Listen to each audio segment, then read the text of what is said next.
ବନ୍ଧୁଗଣ, ଏହି ଦୁନିଆ ସହିତ ଜଡ଼ିତ ଏମିତି ବହୁତ କିଛି ପ୍ରଶ୍ନ ଓ ଉତ୍ତର ରହିଛି ଯାହା ବିଷୟରେ ସମସ୍ତେ ମଣିଷ ଜାଣିବା ନିହାତି ଆବଶ୍ୟକ। ଏହି ସାଧାରଣ ଜ୍ଞାନ ଆମକୁ କେତେକ ପରୀକ୍ଷା ଓ କେତେକ ସ୍ଥାନରେ ବହୁତ ଉପକାରିତା କରିଥାଏ।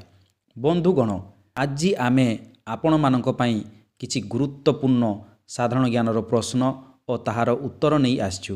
ବନ୍ଧୁଗଣ, ଏହିସବୁ ସାଧାରଣ ଜ୍ଞାନର ପ୍ରଶ୍ନ ଓ ତାହାର ଉତ୍ତର ବିଷୟରେ ବହୁତ କମ୍ ଲୋକ ଜାଣିଛନ୍ତି। ତାହେଲେ ବନ୍ଧୁଗଣ, ଆସନ୍ତୁ ଜାଣିବା ଏହା ବିଷୟରେ।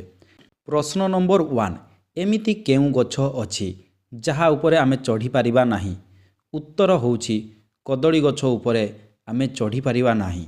ପ୍ରଶ୍ନ ନମ୍ବର 2, ଭାରତରେ ପ୍ରଥମେ କେଉଁ ରାଜ୍ୟରେ ଟ୍ୟାକ୍ସି ସେବା ଆରମ୍ଭ ହୋଇଥିଲା?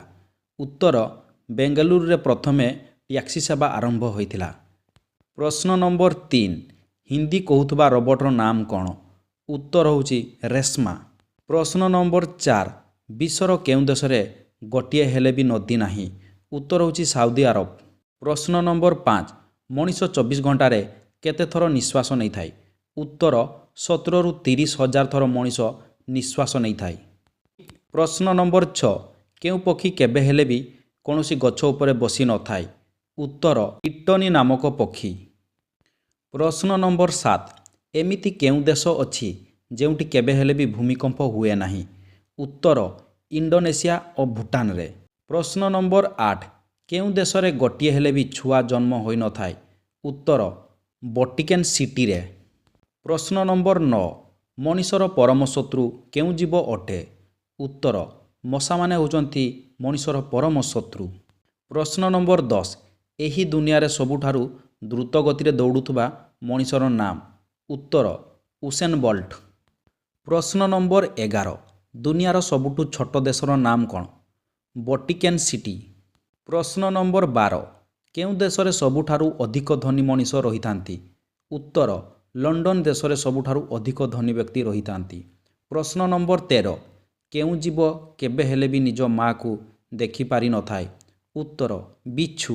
ପ୍ରଶ୍ନ ନମ୍ବର 14, ଏମିତି କେଉଁ ଜୀବ ଅଛି ଯିଏ ଅଣ୍ଡିରାରୁ ମାଇ ହୋଇପାରେ? ଉତ୍ତର ଅକ୍ଟୋପସ୍।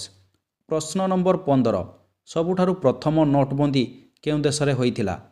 ଉତ୍ତର ଘାନା ଦେଶରେ ହୋଇଥିଲା। ପ୍ରଶ୍ନ ନମ୍ବର 16, ଭାରତର କେଉଁ ରାଜ୍ୟରେ 3ଟି ଛୁଆ ଜନ୍ମ କଲେ 10,000 ଟଙ୍କା ଜରିମାନା ଦେବାକୁ ପଡ଼ିଥାଏ? ଉତ୍ତର କେରଳ ରାଜ୍ୟରେ। ପ୍ରଶ୍ନ ନମ୍ବର 17, କେଉଁ ଭିଟାମିନ୍ ଜ୍ଞାତ ସ୍ଥାନକୁ ଭରିବାରେ ସବୁଠୁ ଅଧିକ ଲାଭଦାୟକ ହୋଇଥାଏ? ଉତ୍ତର ଭିଟାମିନ୍ କେ। ପ୍ରଶ୍ନ ନମ୍ବର 18, ଝିଅ ଓ ପୁଅ ମଧ୍ୟରୁ ସବୁଠାରୁ ଅଧିକ ଇଣ୍ଟରନେଟ୍ ବ୍ୟବହାର କିଏ କରନ୍ତି? ଉତ୍ତର ଝିଅମାନେ। ପ୍ରଶ୍ନ ନମ୍ବର 19, ଏକ ଶ୍ୟାମ୍ପୂର ନାମ, ଏକ ଗାଁର ନାମ, ଏକ ହିରୋର ନାମ, ଏକ ପର୍ବତର ନାମ? ଉତ୍ତର ହେଉଛି ହିମାଳୟ।